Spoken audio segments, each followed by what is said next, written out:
Olá a todos, hoje vou fazer-vos o resumo das minhas leituras do mês de junho. Vamos ver se eu consigo retomar então aqui os vídeos de leituras do mês, agora que também voltei a ler mais e que tenho mais coisas para vos contar. Vou-vos falar então dos livros que li, mas na prática só tenho aqui um para vos mostrar, o resto eu vou pôr em a imagem da capa, ou porque já me desfiz dos livros, o que aconteceu com vários, ou porque já devolvi porque eram emprestados, ou porque li em e-book, enfim, várias são as razões pelas quais só tenho aqui um dos livros que está aqui porque ainda não foi devolvido, também é para devolver. Então vamos lá. O primeiro livro que eu tenho aqui na lista, que é o que eu tenho na mão, é este, À boire et à manger, du pain sur la planche, que é o terceiro livro desta coleção À boire et à manger, do Guillaume Long.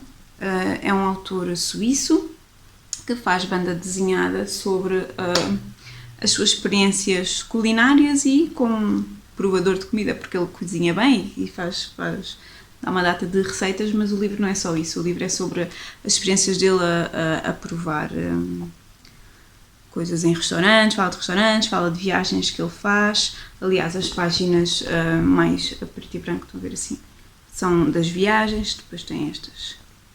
Está dividido também por estações do ano, verão, outono, primavera e pronto. E neste livro, como já é o terceiro, acaba por já falar também sobre os outros livros. Por exemplo, uma das viagens que faz é para Espanha, porque vai estar lá foi editado o livro em Espanha e ele vai estar lá, então acaba por falar também um pouco dos livros dentro deste livro, é assim um bocadinho Inception.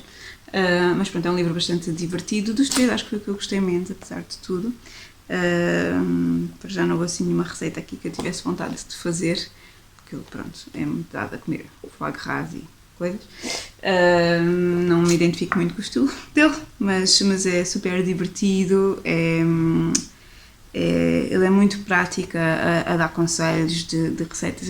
É uma cozinha muito descomplicada. Aliás, ele fala um pouco sobre isso. Acha que como ele faz livros sobre culinária, como ele é um pouco quase crítico culinário, entre aspas, as pessoas têm a ideia que ele cozinha muito bem, que percebe imenso de comida, e não é verdade. Ele só gosta de comer e dizer que gostou, que não gostou, e fazer piadas e desenhar sobre isso. Então ele acaba por desmistificar um pouquinho isso, tipo o sonho dele é ir ao Burger King, ou assim, as pessoas acham que o sonho dele é ir a um restaurante Michelin, de estrelas Michelin, e não, tipo, enfim, é um livro divertido, mas demorei-me bastante a ler este, não me cativou como os outros. Depois li, ainda nas bandas de desenhada, li o Soapy, acho que é Soapy, da Philippa Rice. Aquele dei 3 estrelas, não disse. Este eu dei 4. É um livro fofinho que fala sobre acho que é meio autobiográfico, são episódios da vida da autora, da relação dela com o namorado. Então, pronto, é episódios do dia-a-dia, ou seja, é o livro está muito fofinho por causa disso, porque é aqueles momentos, o que é que faz a gente chatear-se e gostar de uma pessoa no dia-a-dia, sei lá, aqueles momentos mais banais. Não são aqueles episódios românticos dos livros e dos filmes super espetaculares, são mesmo as coisas do dia-a-dia, desde o partilhar a manta no sofá a ver um livro. Isso às vezes são aqueles momentos que a gente guarda e que sei lá, fala sobre pequenos momentos do dia-a-dia, mas aqueles com os quais nós nos identificamos e aqueles que com o passar do tempo, que são aqueles que nos fazem gostar mesmo de partilhar a vida com alguém. É um livro muito, muito fofinho. Depois li estes 3 livros, li durante a maratona da 15 dias de Lit, que eu fiz um vlog, portanto se vocês viram o vlog já me viram falar a minha opinião sobre estes livros lá. Foram os 3 estrelas, a minha maratona foi muito livros, mais ou menos. Vamos quitar. Então li a Crónica dos Bons Malandros, do Mário Zambojal. Este livro fala sobre uns bons malandros, são uns malandros com alguma ética, não querem magoar ninguém, então só assaltam casas vazias, ou sei lá, tem uma data de ética, tem uma... Não são uns malandros quaisquer, são uns malandros com regras, com atenção aos outros, digamos assim, mas não deixam de ser malandros.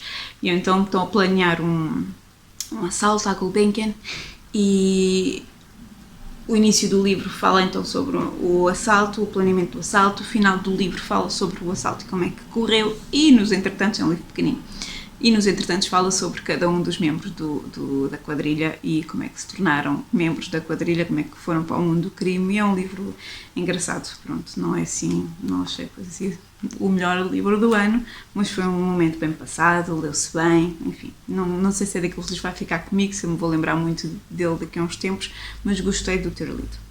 Depois li o The Rosie Project, do Graham Simpson, não sei, o projeto Rosie, que também foi mais ou menos, não me convenceu totalmente, houve coisas que eu não gostei no livro, que não consegui apreciar, mas outras partes que achei bastante divertidas, que também foi aquele livro que se leu bem, li o livro físico e ouvi em audiobook, também ajudou a que a coisa rolasse e pronto. Não é aquele livro que eu recomendo, vão gostar de certeza, mas leu-se. Depois, A Lista dos Meus Desejos, de Grégoire Lacour. Também dei 3 estrelas, ou 2. Eu tenho aqui 3, mas não sei, é aquele que eu fui entre as 2 e as 3 estrelas. Isto porque a ideia do livro até é gira. É como todos nós, uma senhora que tem os seus desejos, queria ir aqui, queria fazer isto, queria comprar aquilo, e de repente tem a oportunidade de realizar esses desejos todos ao mesmo tempo. E será que isso vai mesmo torná-la mais feliz? Será que lhe trará mais problemas? Será que é mesmo bom nós realizarmos os desejos todos? Será que o que podemos realizar com dinheiro é mesmo aquilo que nos faz feliz? Ou aquelas coisas que nós queremos mesmo não temos assim essa oportunidade de os realizar mesmo que ganhemos o Euro Milhões? Então, fala assim sobre essas reflexões que achei bastante interessantes, só que depois a mulher tem um marido, né? E a relação deles quer dizer, ela tem uma visão da mulher e do papel da mulher atual que é completamente das cavernas e pronto, se calhar o facto de ter sido escrito por um homem ajudou, enfim, estragou o livro todo. É um livro também pequenino, que se leu rapidamente, por isso é que se calhar ficar nos 3 estrelas, porque se ele demorasse mais um bocadinho ia piorando conforme o tempo passasse. Depois, as minhas leituras estou a ver que não foram assim grande coisa este mês. Melhorou no sentido em que voltei a ler, mas também não foi assim um mês fabulástico.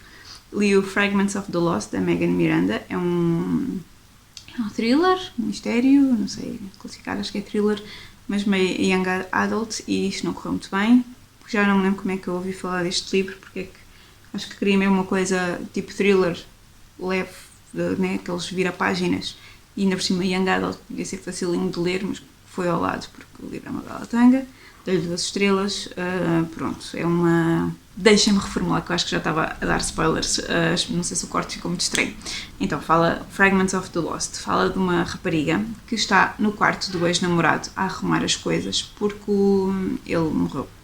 E porque é que a ex-namorada vai arrumar as coisas do quarto dele, enfim, aquelas coisas. E a mãe, ela super deprimida, e a mãe deixa-a para lá todos os dias, porque os pais dos young adults são muito parvos. E a mãe do rapaz que desapareceu, não foi ela que foi arrumar as coisas do filho, pediu a alguém que nem sequer já era namorada dele para ir arrumar aquelas coisas dos young adults que nunca vamos entender, não é? Então pronto, cada vez que ela está a arrumar as coisas dele, cada vez que encontra um objeto, uma coisa qualquer, o livro passa para a relação deles quando eles ainda estavam juntos e onde é que aquele objeto surgiu e foi importante, lá, estou a inventar agora uma caneta, um livro, uma coisa qualquer. O livro acaba por ser um bocado lento, um bocado seca, porque está sempre a fazer, é um bocado repetitivo, ela encontra uma coisa e naquele dia que nós fomos passear e isto aconteceu, pronto.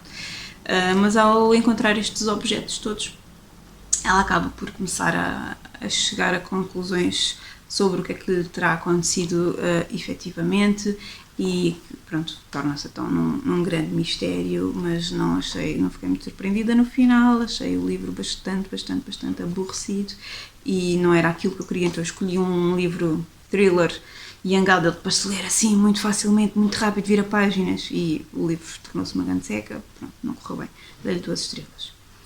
E pronto, assim, livros de crescidos de adultos foi isto. Depois li alguns de culinária, também alguns melhores do que outros. Não vos vou falar deles agora aqui, aqueles que me interessaram mais provavelmente vão ter vídeo, vou usá-los para cozinhar com eles, e vocês sabem que eu tenho aquela minissérie de cada mês tenho um livro de culinária que me acompanha, por isso alguns destes é possível que apareçam num desses vídeos, se não aparecerem é porque não mereciam. Depois, livros infantis, também leio sempre. Estes, por acaso, nem li com a Emma.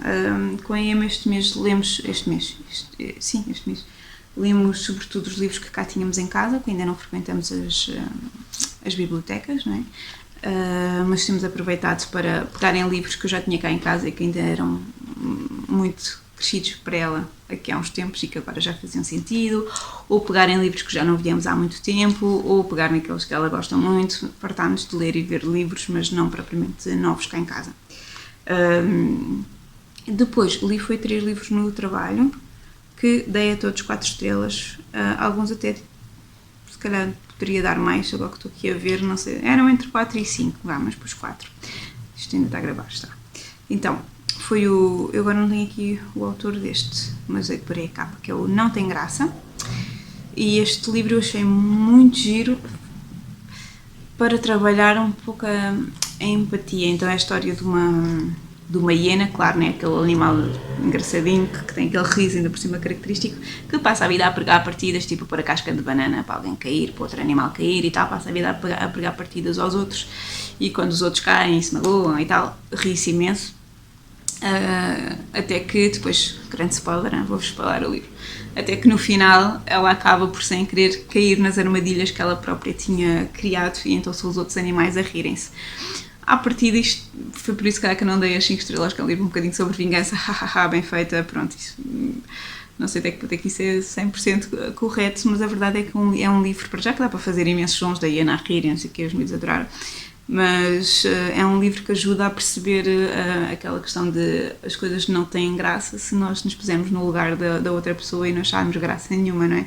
Se magoa aos outros, não é? Ajuda as crianças a porem-se no lugar dos outros e a perceber que uma coisa pode ter graça para eles, mas se não tiver graça para os outros não se deve fazer na mesma porque não tem graça. E já tivemos alguns casos, um caso em particular que me estou a lembrar, que era muito complicado, que a criança estava alegadamente a maltratar outra ou outras, e quando estávamos a falar sobre isto, sem ser sobre isto, sobre a temática, ela percebi que ela tinha mesmo muitas dificuldades em perceber porque é que não tinha graça se era só uma piada. Isto de que não tem piada se a outra pessoa se magoar, se a outra pessoa... isto não, às vezes não é tão óbvio quanto isso, e isto é uma boa forma de explorar. Divaguei demais, não foi? Desculpa. Acho que falei mais do livro infantil do que outros que aqui apareceram antes. Depois li também 2 livros, um é a continuação do outro, li A Baleia e o Regresso da Baleia, do Benji Davis. Os livros têm ilustrações magníficas, as histórias são super bonitas, mas um bocadinho pesadas para um livro infantil. Então, no primeiro, A Baleia é uma criança que é filho de um pescador que encontra uma baleia que deu à costa, e com o pai acabam por devolver a baleia ao mar. Mas podia ser só assim uma história bonita e fofinha, mas não é, porque acaba por resolver um pouco a relação, ao aproximar o filho e o pai, que tinha uma relação bastante afastada. O pai é pescador, trabalha o dia inteiro fora, o miúdo é um pouco negligenciado e abandonado em casa com os gatos, os 1000 gatos que lá vivem, porque passa o dia sozinho e isolado, e a história é um bocadinho para além do resgate da baleia, é um pouco o resgate da relação deles e o pai perceber que tem que dar atenção ao filho. E o regresso da baleia é o inverso, então chega o inverno, o outro passa-se no verão, não é? Agora chega o inverno, o pai sai para a pesca, provavelmente a última viagem do ano, porque o mar está a gelar, né? Está a ficar demasiado frio, o inverno está a chegar mesmo em força, e o pai nunca mais volta. Provavelmente ficou preso no gelo, aconteceu qualquer coisa, e o miúdo segue em busca do pai e fica em Sarilhos, e é a baleia que o salva desta vez e que o ajuda a encontrar o pai, a chegar são e salvo a casa. Pronto, mais uma vez é um bocadinho pesado, porque é ele preocupado com o pai, porque ele é outra vez sozinho, e os livros são pesados. Eu acho que foi por causa disso que eu não dei 5 estrelas, porque não sei o quão à vontade eu me sinto a ler este. Não sei exatamente para que idades é que ele será indicado. Pronto, pode ter vários níveis de leitura, se calhar as crianças mais novas veem só então a história da baleia e a amizade com a baleia, mas pode servir para outras interpretações em miúdos mais crescidos. Posso-vos dizer que esta relação do pai despertou perguntas e comentários um pouco que me apertaram um bocadinho o coração. Deu para perceber ali pelo menos uma relação não muito saudável com um dos pais e pronto, e por isso se calhar o livro também merecia as 5 estrelas, porque está muito bem escrito, porque está muito bem ilustrado e porque toca em temas que a gente pensa que se calhar não são importantes para as não é que não são importantes para as crianças, mas que são um bocado duros demais para as crianças, mas não há crianças que estão a viver estas relações com os pais, de que gostam muito dos pais, os pais que gostam muito deles, mas que têm problemas. E falar disto a partir de livros é sempre uma boa abordagem, às vezes abre portas para coisas que estão ali guardadas dentro e que nós não temos acesso ou que as crianças não têm forma de comunicar. Por isso os livros infantis deste mês foram melhores, bastante melhores do que os livros de adultos. Não deixam de ler livros infantis. E pronto, já comecei agora as leituras de julho, estão a correr bem e espero falar sobre elas no final do mês. Boas leituras para vocês, beijinhos.